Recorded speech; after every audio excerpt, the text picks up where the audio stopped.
Welcome to Let's Be Perfectly Queer, a queer podcast creating space to talk about all things queer. My name is Archie and I'm joined today by Cassie Hamilton, playwright, screenwriter, songwriter and writer of the musical A Transgender Woman on the internet crying. Questions of how you identify, seeking answers to clarify. Whether you're queen or somewhere in between, let's be perfectly queer.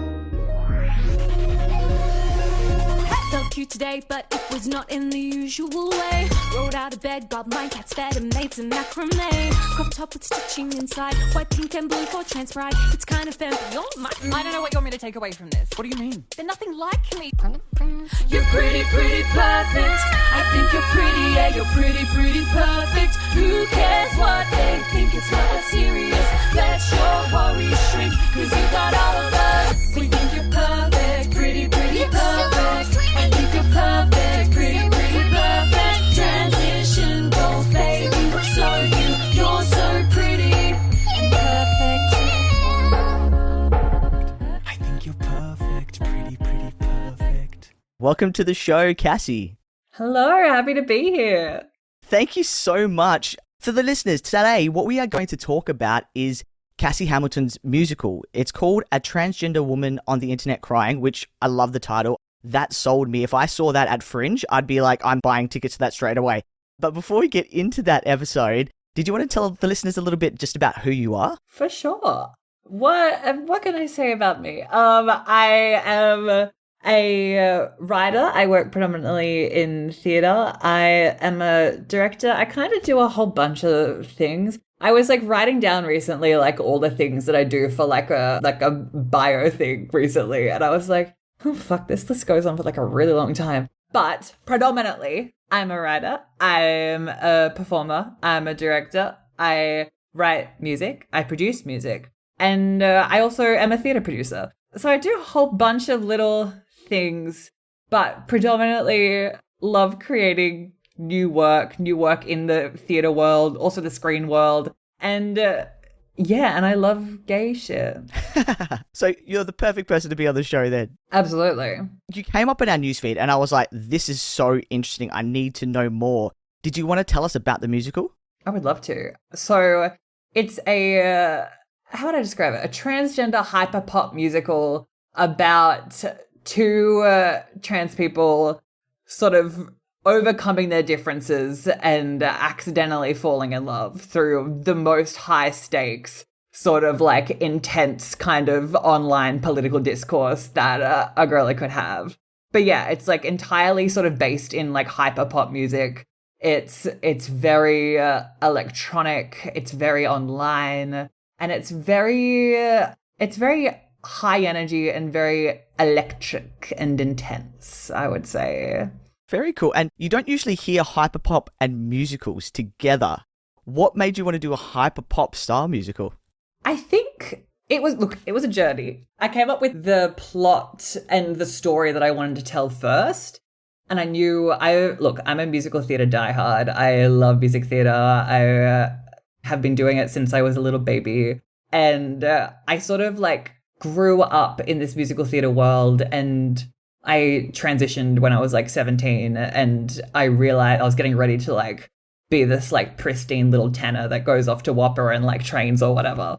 And then I transitioned and I realized that there was sort of no roles for me anymore, because music theatre is such a like rigid sort of form in terms of like voice types and how you need to look to play specific like female characters. And I think all of a sudden I was like, how do I keep doing this thing that I love and is my like the thing I'm most passionate about in the world, whilst there aren't any like roles for me? There seemingly isn't a place for me where there was. I mean, like, we know how music theatre like pumps up like little Twinkie tenors to like the nth degree, and it's like, oh my god, they're the best thing ever. And so I went from like the top of the food chain to like not on the chain anymore, and I was like, well fuck, what do I do? But then I was also like, well, surely I'm not alone in this either. Like, surely there are other trans people who are like experiencing this same thing. Like, I cannot be the only one who's experienced this. And so I was like, okay, I want to write a trans musical. I want to write a musical for trans people to be on stage and to play trans characters, don't have to worry about like trying to fit into sort of this like cis-normative mold, and also like tell a like revolutionary trans story, right? Like, I think I'm a big believer in this idea that like if we tell a story with like honesty and specificity, universality will be found in that, and cis people will come to that and they'll be like, oh my god, there's so much of myself I see in like different parts of this story, that maybe it's not the specifics, but it's these like overall like themes. And I think if I make it specific, then people will be able to see things and relate to things and like have a deeper connection to it, rather than making it general and wishy-washy and then making it feel not real, I guess. And also, it was just important for me to be like, to like tell a story that had trans people on stage. I think like trans representation in media is like so important, and especially in musical theatre, we don't get a lot. I think we're getting more now, which is friggin' awesome. Huge ups for Dylan Mulvaney and Six. That's awesome. Get it, Dylan. But I think I originally wrote this story, and I was like, I've written some bops, but like I don't feel like there's anything like holding them together. And then I was dating this trans guy in Melbourne, and he was like, there's like this huge like hyperpop scene down here, and he sort of introduced me to it as this like genre of music that is so dominated by trans people and like by gender diverse people. And I was like, oh, okay, this feels like it's probably the style of my show. And then I started repurposing a lot of the tracks and stuff that I've written to be in that style. I started writing new tracks like specifically in that style. And then I was like, oh no, this is like something really special. Because I think there is something, like, I think the whole thing of hyperpop is it's so in your face. Like, it is so many feelings. It is like such a like sensorial and like deep and like complex experience just listening to hyperpop. And I feel like in a big way, that's kind of the same with musical theatre. Like, it's like these big like emotional moments. And I was like, kind of makes sense that they would like kind of like sit next to each other in a kind of comfy way. And yeah, so I sort of just like made some discoveries through that. We started like bringing like live vocal processing into it. Because I knew I didn't want to have instruments on stage. I knew they were going to be like, because I was like, with pre-recorded tracks, we can do stuff that is like more, I can do crazier stuff essentially if it's pre-recorded. But I wanted there to be this live element still. So I think we have 3 out of the 4 cast members have their own like vocal processing units that they use at different points in the show, which is super hot. But yeah, so that was my journey to hyperpop as a genre for the show. For those of the listeners who are listening who've never heard of hyperpop, if you could describe it in one sentence, how would you describe hyperpop? I would describe it as sort of this maximalist, glitchy genre of music that is like pop music on steroids, dialed up to 1,000 tempo in the like higher than you would expect it to be, and louder and overstimulating, but like in a really satisfying kind of brain scratchy way. I was going to say that sounds like a very neurodivergent, brain scratchy kind of thing in there that you're kind of aiming for. I think you described that perfectly. Thank you so much. And you said there are some trans people also in the musical besides yourself. So was it important for you to really have that trans and gender diverse representation? I was like, I want to make a full trans cast. And I know that's crazy. And boy, has casting the show then been difficult because I wanted that. But we did it. And the cast is so good. They're so amazing. And they're so hot. And they're so talented. And everyone has such beautiful chemistry on stage. And they're like, we've performed a concert version of the show sort of like twice with that group now. And we have a third one coming up in Melbourne as well in February before we do the full thing. But we've just become such a little family through doing it all these times now. But yeah, it's like a fully trans cast. They're very, very talented. No, that's awesome. And I guess because, you know, like you were mentioning before with WAPA, and, you know, for those of you who are listening who don't know what WAPA is, that is the Western Australian Academy of Performing Arts, and it is in Perth. And it is very cliquey, and there are boxes that they like you to fit in.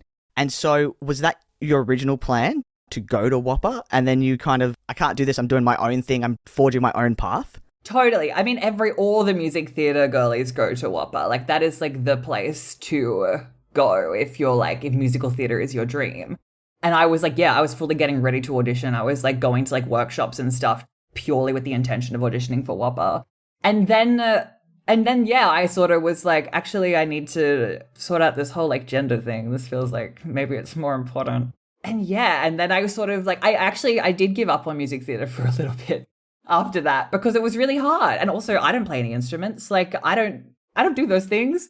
I just was like, okay, I'm going to be a playwright and I'm going to write like straight plays and maybe I'll write some music for them a little bit. But like, I don't really know how to write music. And then Eve Blake came into my life, the wonderful writer of Fangirls, and Mackenzie coming up this year at Bell Shakespeare.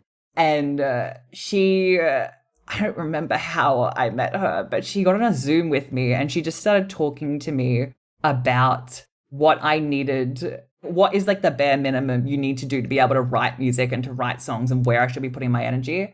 And then I downloaded Logic Pro and I just started like fucking around in there and seeing like what I could do. And I just like fell into this world and started like training myself how to use it. I just found it so addictive. It was like playing a video game. Like it was just like moving through. And I had like, obviously I've been listening to musical theatre for like years and years and years. And now I listen to hyperpop. Like hyperpop is now the primary genre of music I listen to a really extreme level. And I am obsessed with it in, I think, a healthy way, but I don't know. Hard to say. But yeah, that's sort of how I came to then like musical writing. It was like, it was a long journey, I guess, but I'm very, very comfortable now. And now I can write songs really quickly and it's really fun. That's amazing. Because I do the singer-songwriter thing. I'll be honest, I'm average. People don't realize how much transitioning actually affects your whole body. Your muscles change, everything changes.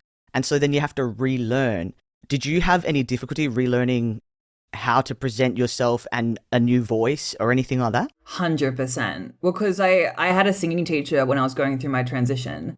Actually, I had two singing teachers. That was the first mistake. Oh, no. One of them was really great. And the other one was very like, you need to sing mezzo stuff now. And so just like, I was very unlucky, hard to say, when I went through like boy puberty, quote unquote. My voice didn't break very much. I stayed with a pretty high voice. And so my singing teacher was like, oh, well, we just need to make you like sing higher. And I was like, what? And so she's fully just like getting me to like belt out these mezzo songs. I'm shredding my chords all over the shop. And I'm like, this can't be good for me. This can't be healthy. And I'm like cracking all over the place, which is then making me like dysphoric and like nervous and then making me not want to sing at all. Sometimes I'd be able to belt a C really confidently, right? I can now belt a D5 really confidently, which is a huge, huge win for Cassie. Well done. Thanks. It's a very recent thing I have acquired. But back then I was like all these songs, I was like transposing them so the top note was like a C5 and I was like, this is like hard. But then I think I slowly became more acquainted with my voice and what I should and shouldn't do. Because I had a very like rich tenory sort of like sound before I transitioned as well. And I think it was like the journey of like letting go of this like darker, like fuller sound and transition and like getting more comfortable with my mix, which is something I'm still working on. And being able to sort of like take up this like lighter space so I can sing the rep that I want to be able to sing. But oh my God, that was a journey and it's still a journey. Like I think it's a forever thing. Oh yeah, and so people don't realize how much you have to go through mentally as someone who loves musical theatre or loves music and you are transitioning. You have this whole other element to think about because sometimes, I know at the start, because when I went through second puberty and my voice was lowering and I sounded like I was choking a chicken. Like it wasn't great. It was just really bad. And then I was like, have I screwed up? But then mentally I'm like, but this is me. And then so you go through all those kind of things as well. And then now to come out on the other end and you're hitting that notes that you never even thought you were going to hit, that's absolutely incredible. And it really shows for all those young trans kids who are listening, who want a career in musical theatre, that it's still in reach. Totally. 100%. Couldn't agree more. And with the musical, if you could only choose one of the songs to sing forever and is your absolute favourite, why is that your favourite and why should people also love that song? That's a wonderful question. Okay. I'm addicted to the finale number. And this is a bit of a cop-out because the finale number is kind of like 3 songs sort of smashed together over 10 minutes. But it's just this euphoric extravaganza of trans like joy. And also some of the most bubblegum hyperpop in the show as well. But like whenever we want to get hyped before a show or something, it's like end of warm up or something, we'll all sing the finale number. And it could just get us all in this headspace. It's a mashup of 2 songs primarily. Compet is the first song, which has this like addictive chorus with this like incredible sample that I've sort of manipulated through it. It's like the character, the protagonist, Avis, who's this like conservative influencer character. It's like her finally coming to her understanding of her own queerness and that she doesn't have to fit into this mold of like being like a cis passing heteronormative girly. And she can like finally be herself and also is finally opening up to the idea of the community that she is in conversation with being the trans community for the first time. And it's this really like intense sort of moment of like self-reckoning.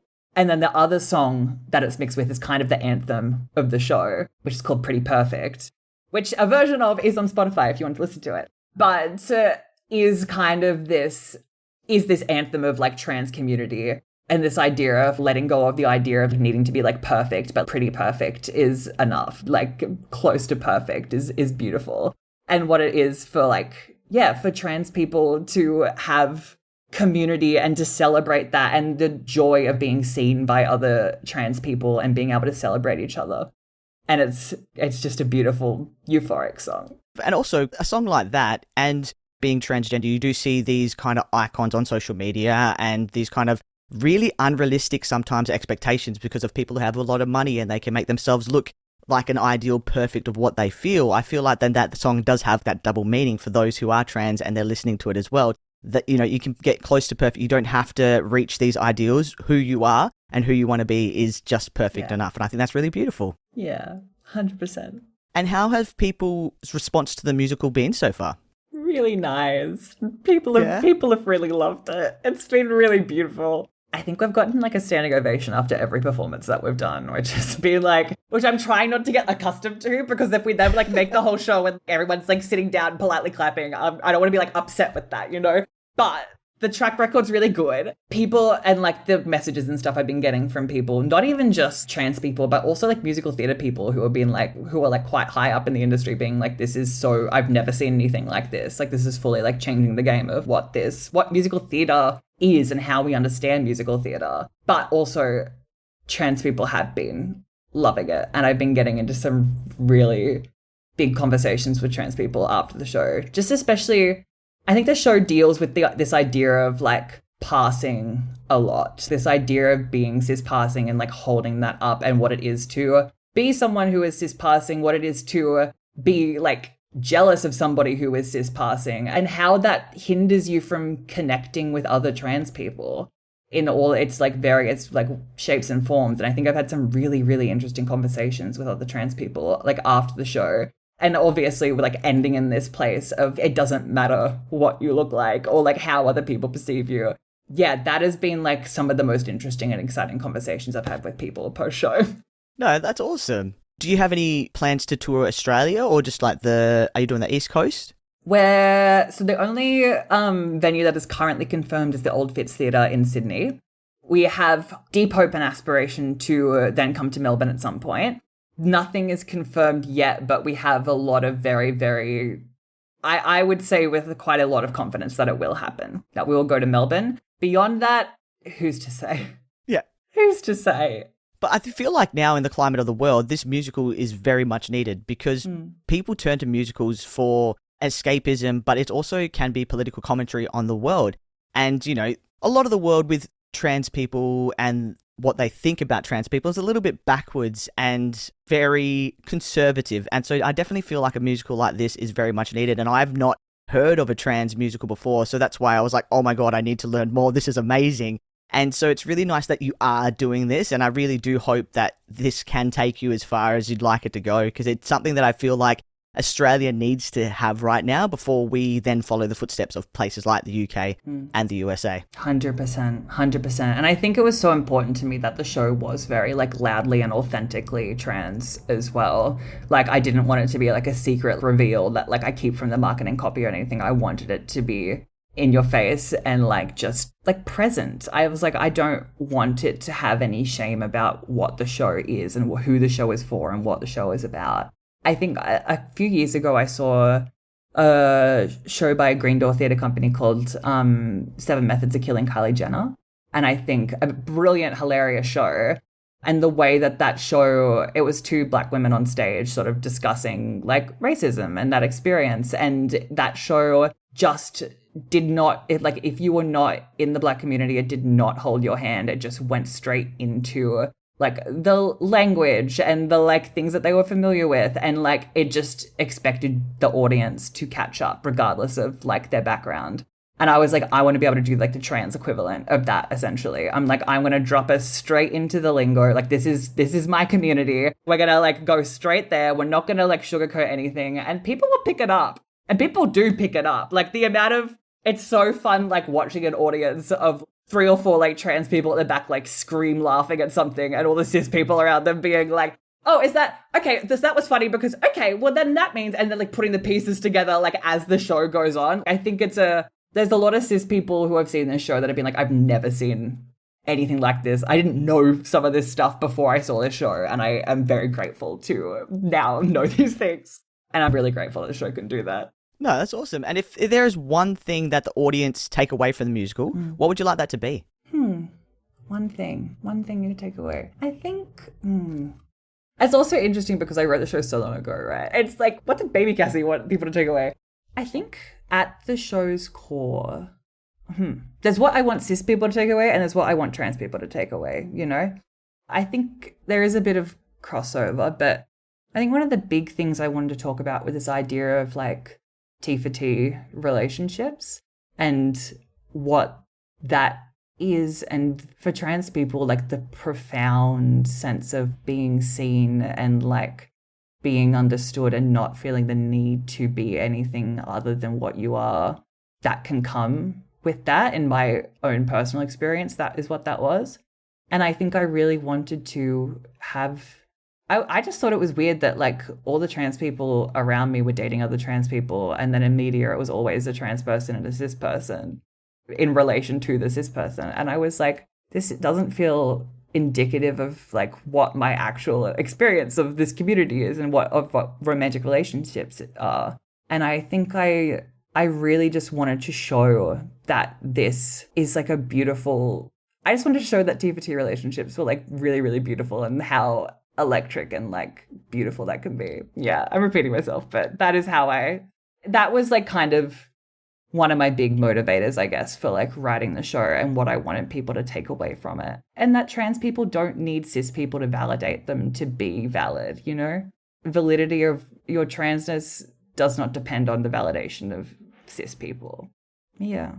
That's probably the main one. Yeah, that's great. I've seen a lot more online of trans people who aren't worried about fitting into heteronormative ideals of what it means to be masculine or what it means to be feminine. You can actually just be yourself, and that is masculinity and that is femininity if you say it is, and that's all it is. And so, you know, that is beautiful. And for those who are listening who don't know what T for T is, do you want to explain what that is? Because we do have a few allies, so I'm not 100% sure they know what that means. 100%. A relationship between two trans people, essentially. Yeah. A romantic relationship. Yeah. We do get some listeners who are like, you say all these abbreviations and I don't know what they mean. And it's like, oh, which is really nice that we do have a lot of allies who listen to the show and stuff, which is really, really nice. We even had an ally come on to the show. He was like, I'm an ally. And they did a whole documentary on a trans bill in Canada. And I was like, wow.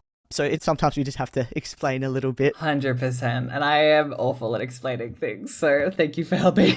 No, it's all good. It's just my brain is like, oh, wait, I need to remember that part that we need to explain what that is. 100%. So when is this show performing next? So the show is coming up at the Old Fitz Theatre in Sydney. We open at the end of March and then run through until around mid-April. Amazing. If you were going to sell this show, think you are an infomercial, like a 90s or early 2000s infomercial, how would you sell this show for our listeners to go watch it? Yeah, I'm putting you on the spot. No, and I'm so bad at marketing copy. That's so not my thing. I would describe it as a hyperpop cyber war rave about two transsexual divas falling in love and making a mess. So if you love divas, if you love hyperpop and craziness and absolute hilarity, is it funny? Is it enjoyable? It's very funny. It's deeply, deeply funny. So if that is your thing, then go watch this musical and you will have a great time. Sydney, you may be the first ones ever to see it in the first true musical form. You can say you saw it first. So go ahead and go check it out. And that will be towards the end of March. And do you know roughly how much tickets will be? I don't know. It's hard to say. If you get it now, tickets would probably be about $50, I would say. But they scale, so get in like earlier, because then later on the tickets will become more expensive, and then you'll be like, "Fuck, I'm paying so much money for tickets." But if you get in now, $50. I'll put all the links and stuff in our show notes so that people know where to access the musical. I'll put in that song as well so that people can have a listen to that and see if this hyperpop, it may be that you've never had a taste of hyperpop and you can and see if it's your kind of thing, and then go check out the musical as well. Thank you so much. Thank you for coming on the show and chatting. It's been lovely. I really can't wait to see what happens with the musical and what you're doing next. And it's been great talking to you. I'll post links to everything in the show notes. So all of our listeners, if you'd like to check out any more of Cassie's stuff, you can check it out there. Go check out the musical. And until next time, I hope that we have been perfectly queer.